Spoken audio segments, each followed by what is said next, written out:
हम जब स्कूल में पढ़ते थे तो उस लड़के ने मुझसे दोस्ती की, अपना हिंदू नाम बताया सनी, हिंदू नाम बताया सनी। और जब उसने मुझे अपना हिंदू नाम सनी बताया फिर हमारी दोस्ती हो गई, और हमारी दोस्ती हो गई तो थोड़ी अच्छी सी दोस्ती भी चल रही थी, अच्छी खासी आगे तो पहुंच गए थे, रिलेशन भी सही चल रहा था। उसके बाद फिर उसके साथ के मेरे कुछ फ़ोटोज़ भी थे, साथ में खींचे गए फ़ोटोज़ भी थे।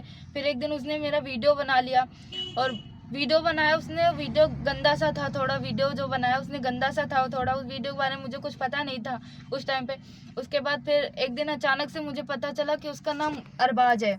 मुझे इस बात जब पता चली कि उसका नाम अरबाज है, मैंने उससे पूछा कि तुम्हारा नाम अरबाज है, तो उसने मुझे इस बारे में कुछ नहीं बताया। उसने मेरी बात इग्नोर कर दी और मतलब वो चला गया वहाँ से, उसने मुझे कुछ नहीं बताया। जब उसने मुझे कुछ नहीं बताया तो फिर मैंने उससे मिलना जुलना ख़त्म कर दिया, उससे मतलब बात करना बंद कर दिया।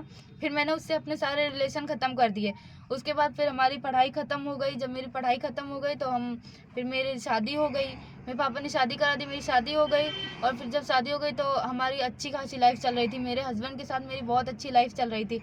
1 साल हो गए थे शादी को। फिर एक दिन अचानक से उसने मेरे पास एक वीडियो भेजा, उसने मेरे पास वो वीडियो भेजा, उसने मुझे धमकी दी कि तुम मेरे पास वापस आ जाओ, नहीं तो ये वीडियो मैं तुम्हारे हस्बैंड को दिखा दूंगा और फेसबुक पे डाल दूंगा। उसने बोला ऐसा फेसबुक पे डाल दूंगा, मतलब उसने ऐसा बोला कि हम मतलब मीडिया उसमें डाल दूंगा, इंटरनेट पे डाल दूंगा ये वीडियो।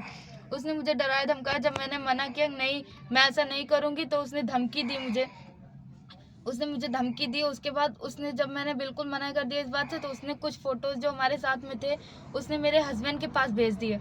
जब ये फ़ोटो मेरे हस्बैंड के पास भेज दिए, जिसकी वजह से मेरे और मेरे हस्बैंड के बीच में लड़ाई झगड़ा होने लगा, बहुत ज़्यादा लड़ाई झगड़ा होने लगा था। फिर मैंने उससे एक दिन बात की कि ऐसा मत करो, बिल्कुल मत करो, कि अगर ऐसा करोगे तो फिर हमारे और मेरे हस्बैंड के बीच में रिलेशन ख़राब हो जाएंगे। तो उसने मुझे धमकी दी कि तुम उसे छोड़ दो और मेरे पास वापस आ जाओ, मेरे पास वापस आ जाओ, नहीं तो मैं उसे मरवा दूंगा, तुम्हारे हस्बैंड को मरवा दूंगा, ऐसा उसने मुझे धमकी दी। जब मैंने उसकी बात मानने से मना कर दिया तो उसने कहा कि मतलब उसने मुझे डराया धमकाया और ऐसे धमकी दी कि हाँ भेज दूंगा वीडियो तुम्हारे। उसने मुझसे बोला कि तुम्हारे हस्बैंड को भी मरवा दूंगा। जब इस बात से मैंने इनकार कर दिया तो उसने कहा नहीं, तुम मेरे पास वापस आ जाओ, मैं तुम्हें अपने धर्म में शामिल कर लूँगा। उसकी फैमिली भी मिली हुई है सर, उसकी भाई बहन भाभी मम्मी पापा सब मिले हुए हैं। उन सब लोगों ने बोला कि मेरे घर आ जाओ, मैं तुमको अपने धर्म में शामिल कर लूँगा, इस्लाम धर्म में शामिल कर लूँगा और तुम्हारा वीज़ा बनाकर तुम सऊदीया भेज दूँगा। सऊदीया में उसका भाई रहता है, बड़ा भाई रहता है, तो उसने बोला कि हम वहाँ पे भेज दूँगा तुमको, वहाँ पे रहेंगे दोनों लोग साथ में, ऐसा उसने मुझे बोला। जब उसके बाद फिर मैंने इस बात से इनकार कर दिया तो उसने मेरे हस्बैंड के पास कुछ फ़ोटो वगैरह जो वीडियो भेज दिए थे। फिर क्या किया मुझे नहीं पता, उसने ऐसा क्या भेजा मेरे हस्बैंड के पास, उसको क्या दिखाया मुझे इस बारे में कुछ नहीं पता। पर मेरे हस्बैंड ने मुझे बहुत मारा पीटा, और ये मेरा हाथ में जो फ्रैक्चर है ये मेरे हस्बैंड ने मुझे मारा है, उसी की वजह से हुआ है। मेरे हाथ में जो फ्रैक्चर है मेरे हस्बैंड ने मुझे मारा था, उसी ने कुछ फ़ोटो वगैरह कुछ भी भेजा होगा या कुछ भी बताया होगा, जिसकी वजह से हमारे हस्बैंड के बीच में लड़ाई झगड़ा होने लगा और मेरा हाथ भी फ्रैक्चर हो गया उसी में।